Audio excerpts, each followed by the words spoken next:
So I just watched the new Indie World that came out recently, and it was pretty alright. I'm not the biggest indie game fan, so take my opinions with a grain of salt. So if I seem a little more negative, that's just because I'm not the hugest fan of these types of games. Just to let you know, I will be leaving some games out just because I didn't have much to say about them, so I didn't really bother putting in a section for them.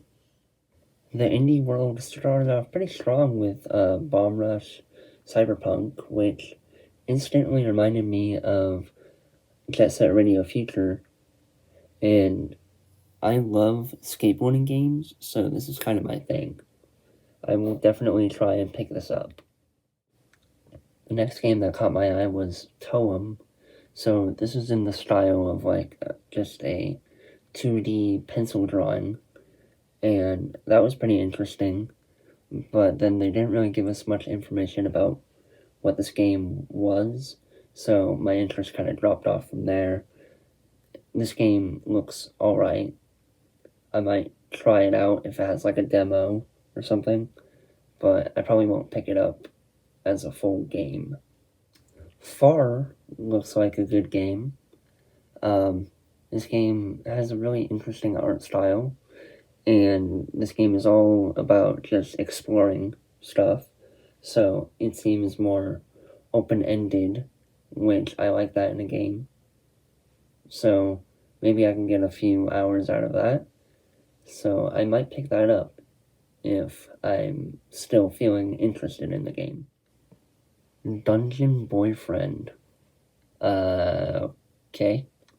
So this is a hack and slash dating sim, which doesn't seem like that would work at all.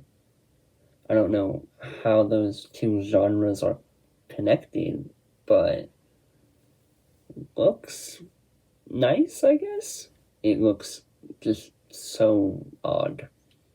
Axiom Verge 2, hell yeah. So, this is a prequel to the original Axiom Verge, and it's just the standard sprite-based platformer that it was in the last entry in the series. It looks pretty good to me. I really think that platformers and sprite-based games really go well together, so I can't wait to play this.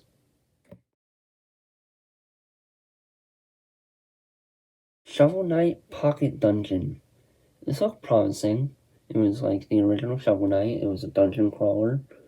But then it's also a puzzle game, like a Tetris or a Puyo Puyo Tetris.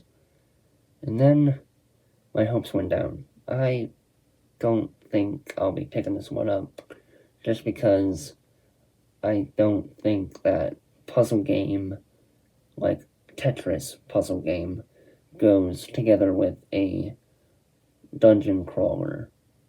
I mean, it could. Maybe I'm wrong. But I don't know. This game, I can take it or leave it. If a demo becomes available, I may pick that one up and just download the demo and see what I think. Speaking of Tetris, Tetris Effect finally got ported to the Switch with a little extra content, and I can't wait to pick this one up. This one's gonna be fantastic. I know this is gonna sound really stupid, but I actually like Tetris. I like a lot of Tetris games. So I'm definitely picking this one up. I'm hoping it lives up to the hype because it was nominated for Game of the Year. My one hope for this game is that it has a ton of modes to keep me interested, and that it has the same old gameplay that we've come to love from Tetris. So I'm going to switch gears here from talking about the games to talking about the indie world in general.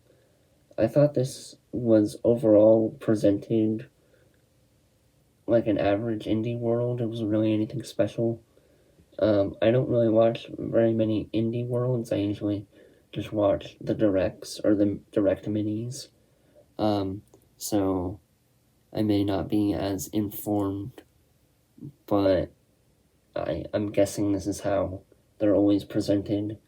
I thought the hosts were a little wooden. I thought everybody was a little wooden and just bland in the way they spoke and presented everything. It felt so fake. I couldn't, it took me out of the indie world. It took me out of the indie world completely, like many times, because they just sounded so fake. It was almost funny. Wish they wouldn't interrupt the flow of games just to say, "Oh, we're almost done. Oh, we're halfway there. Oh, one more game." It's like, just let me watch let me watch it. Just let me watch game trailers. Don't interrupt just to say that we're almost done. That's so stupid. This Indie World was pretty average. So if I were to give it a score, just give it a 5 out of 10, I guess. Those were my thoughts on the newest Indie World. I hope you enjoyed, and I will see you in the next one.